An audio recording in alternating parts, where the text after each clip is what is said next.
जो जेवर घर में बिटिया की जेवर है, बहू की जेवर है, वो बेच करके सीओ कहते हैं हमको दे दो, एसओसी कहते हैं हमको दे दो, डीडीसी कहते हैं हमको दे दो, इस तरीके से पैसा लूटते हैं। उसके बाद अगर जोड़ लगी तो उनके डीएम के यहाँ प्रदर्शन, आजमगढ़ में भी प्रदर्शन करूँगा, इस बात का चैलेंज है। जब तक चकबंदी भाई बंद नहीं होगी तब तक हम लोग चैन की रोटी नहीं खाएंगे। आजमगढ़ के टेलुआ चकौली गांव को चकबंदी कराने की फर्जी प्रस्ताव पर लाए गए चकबंदी प्रक्रिया के विरोध में ग्रामीणों ने विगत सप्ताह धरना और प्रदर्शन किया था, जिसको नवागढ़ जिलाधिकारी रविंद्र कुमार ने पूरे प्रकरण की उच्च स्तरीय संयुक्त जांच कराने का भरोसा दिया था, जिसकी खबर प्रमुखता से प्रकाशित और प्रसारित हुई थी, जिसको चकबंदी आयुक्त कार्यालय तथा भारतीय किसान यूनियन के प्रदेश उपाध्यक्ष ने संज्ञान लिया है। और किसान यूनियन के नेता ने मीडिया से हुई बातचीत में आजमगढ़ के टेलुआ चकौली तथा बाराबंकी के बहरौली गांव के ग्रामीणों को न्याय दिलाने का आश्वासन दिया है। सुनिए इस दौरान बातचीत में किसान यूनियन के प्रदेश उपाध्यक्ष ने क्या कुछ कहा। देखिए, चकबंदी अधिकारी जहाँ पर होते हैं, जो छोटे कर्मचारी बनते हैं, वो हमेशा दलाली मक्कारी करते हैं। जैसे ग्राम सभा टेलुआ में आजमगढ़ का जो ग्राम सभा है, उसमें चकबंदी अधिकारी इस तरह मिल करके वहाँ पर लूट मार करके वहाँ लोगों के ऊपर अत्याचार कर रहे हैं। पेपर के माध्यम से मैंने देखा है, पेपर में निकला है। हमारा ये कहना है कि अगर उनकी बात ये अगर सही नहीं होती तो पेपर वाले कैसे निकालते।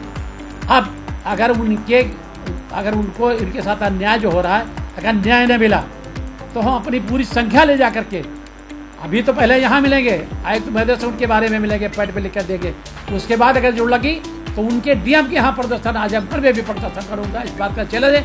जब तक चकबंदी भाई बंद नहीं होगी तब तक हम लोग चैन की रोटी नहीं खाएंगे। चैलेंज मेरा है। हम गरीबों की सेवा के लिए पैदा हुए हैं और गरीबों की ताकत से ही चलते हैं। आज गरीबों की ताकत हिम्मत इतनी है, आज कितने भी कमजोर हों लेकिन आज भी हम जवानी क्यों चरचराती है, ये सब गरीबों की ताकत है, इसलिए मेरी चरचराती है। हम हमेशा सेवा किए और सेवा करते रहेंगे। कि ग्राम सभा बहरौली हमारे पड़ोस में है, ये जनपद बाराबंकी में आती है। वहाँ पर धारा 6 जो है हमने फाइनल हुआ था, 14 में आदेश कराया था। अब वहाँ की ये पोजीशन है, वहाँ के चंद लोग, पैसे वाले जो लोग हैं, वो जो छोटे कर्मचारियों को खरीद करके अपना रुस्तम बना करके बनाना चाहते हैं कि हम किसानों को आपस में लड़ा करके और इनकी ज़मीनें हड़प कर लें। जहाँ पर चकबंदी होती है वहाँ पर सबसे पहले तो ये होता है कि 10 साल तक वहाँ पर चोरी नहीं होती है, न शादी ब्याह होती है, क्योंकि इतना पैसा चकबंदी वाले खुद ले लेते हैं। गांव लूट जाता है, बर्बाद हो जाता है, भाई भाई लड़ जाता है, भाई भतीजे लड़ जाते हैं, चाचा बेटे लड़ जाते हैं। और उनके बाद ये पोजीशन उनकी होती है कि उनके बाद घर की बहुएं की जेवर बेच करके चकबंदी वाले खा जाते हैं। एक सीओ कहे जाते हैं, एसईओ खा जाते हैं। उनके जो छोटे कर्मचारी हैं, बड़े कर्मचारी तो हम नहीं कहते हैं हड़ताल, लेकिन छोटे कर्मचारी उनके कोई बचता नहीं कि जो हिस्सा बांट बंधन बांट नहीं करता है। इस तरीके से हम देख रहे हैं, आज नहीं देख रहे हैं, हम जमाना एक हो रहा है।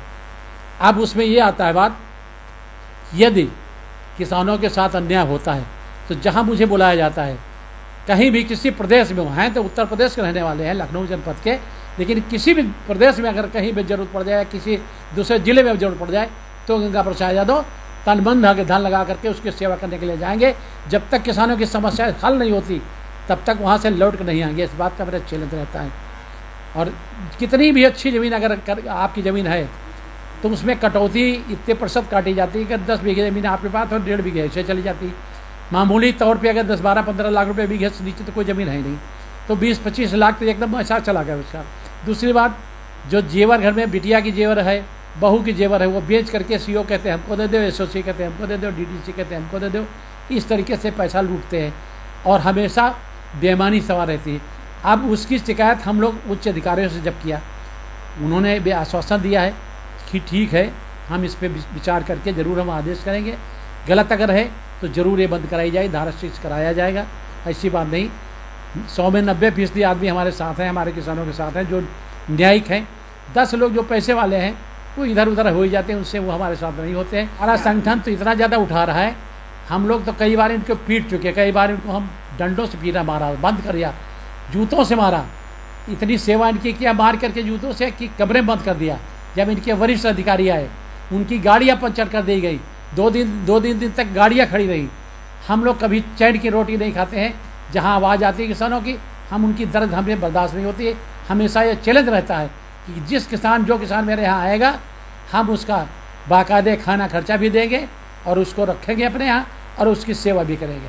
ये हमारा प्रण है, हमने ये प्रण किया है।